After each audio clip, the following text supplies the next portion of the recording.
Welcome to this presentation on the anesthetic management of transurethral resection of the prostate.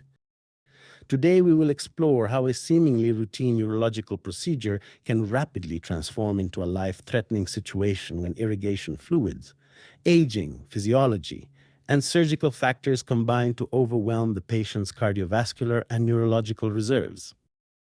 Our focus will be on identifying early warning signs, understanding the underlying pathophysiology, and applying structured, evidence-based interventions to prevent deterioration. Through clinical scenarios and clear visual explanations, we will highlight how rapid intravascular absorption of irrigation fluid can lead to dilutional hyponatremia, pulmonary oedema, visual disturbances, cardiac instability, and ultimately the full clinical picture of transurethral resection of the prostate syndrome. Let us begin this journey by stepping into the operating room, where early recognition and decisive action can make the difference between stability and disaster. Let us examine a real clinical scenario that illustrates the early onset of transurethral resection of the prostate syndrome. A 70-year-old man is undergoing transurethral resection of the prostate under spinal anesthesia. At first, the operation is uneventful, but then the nurse notices a gradual change in his behavior. The patient becomes restless and mildly confused, and he reports that his vision is becoming blurred. Simultaneously, his physiological parameters begin to deteriorate. His blood pressure rises and then abruptly falls. His heart rate slows progressively, and his oxygen saturation declines despite adequate oxygen supplementation. Small frothy secretions form around the mask, suggesting the early development of pulmonary oedema. On the monitor, the electrocardiogram shows widening of the QRS complexes, an important electrical manifestation of dilutional hyponatraemia. Above the patient, the irrigation bag containing a hypotonic glycine solution is hung at excessive height, increasing hydrostatic pressure and accelerating intravascular absorption through open prostatic venous sinuses. These evolving clinical signs represent the beginning of transurethral resection of the prostate syndrome, a potentially life-threatening condition that requires immediate recognition and decisive management. To understand the patient's deterioration, we must look beneath the surface and examine what is happening physiologically during transurethral resection of the prostate. As the resectoscope opens the prostatic venous sinuses, large volumes of irrigation fluid are rapidly absorbed directly into the systemic circulation. This creates a sudden intravascular volume shift that the elderly cardiovascular system may not be able to accommodate.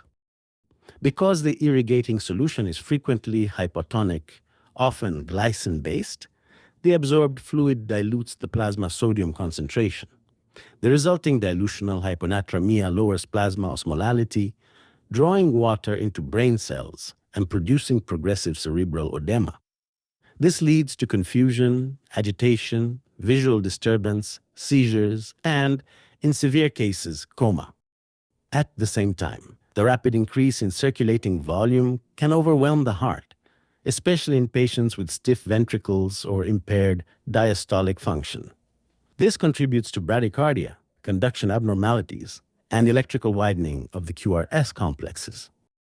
Finally, the excess intravascular fluid leaks into the lungs, creating pulmonary oedema with frothy secretions and worsening hypoxia. Together, these neurological, cardiac, and respiratory effects represent the core pathophysiological mechanism of transurethral resection of the prostate syndrome.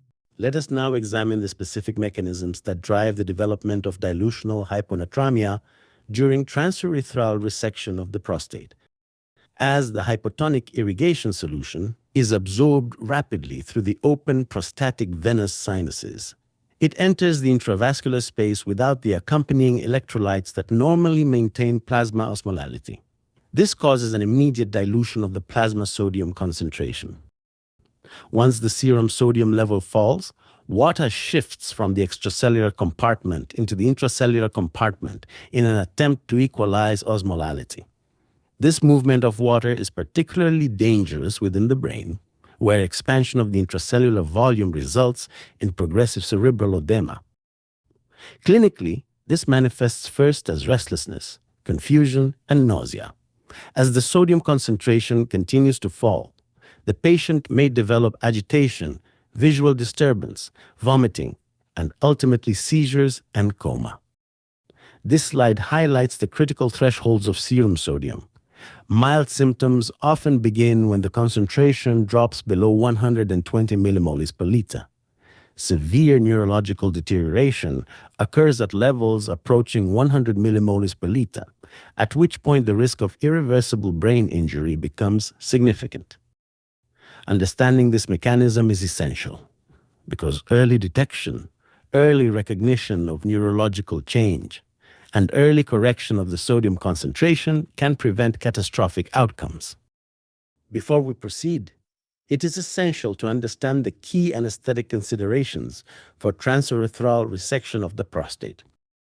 This procedure is most commonly performed in elderly patients who have reduced physiological reserve, multiple coexisting diseases, and altered responses to cardiovascular and respiratory stress. Spinal anesthesia is often preferred because it allows continuous communication with the patient, enabling early detection of mental change suggestive of transurethral resection of the prostate syndrome. It also reduces blood loss, avoids the hemodynamic swings associated with general anesthesia, and provides excellent postoperative analgesia. However, spinal anesthesia carries specific risks. The sympathetic blockade may lead to profound hypotension in patients who already have reduced ventricular compliance or who take medications such as angiotensin converting enzyme inhibitors, beta blockers, or alpha-adrenergic antagonists.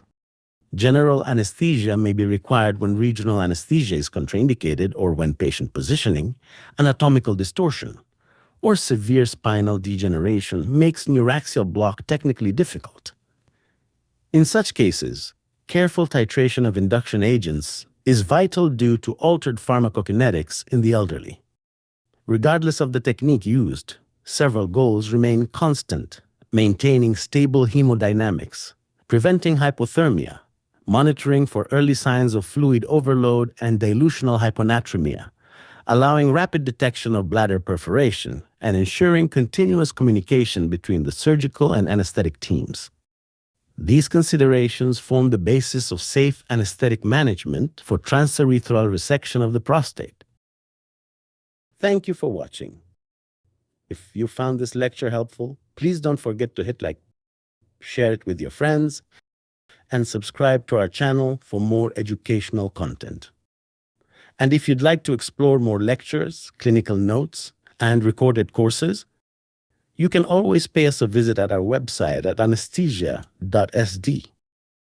Once again, thank you for your time and support. Then I look forward to seeing you in the next session.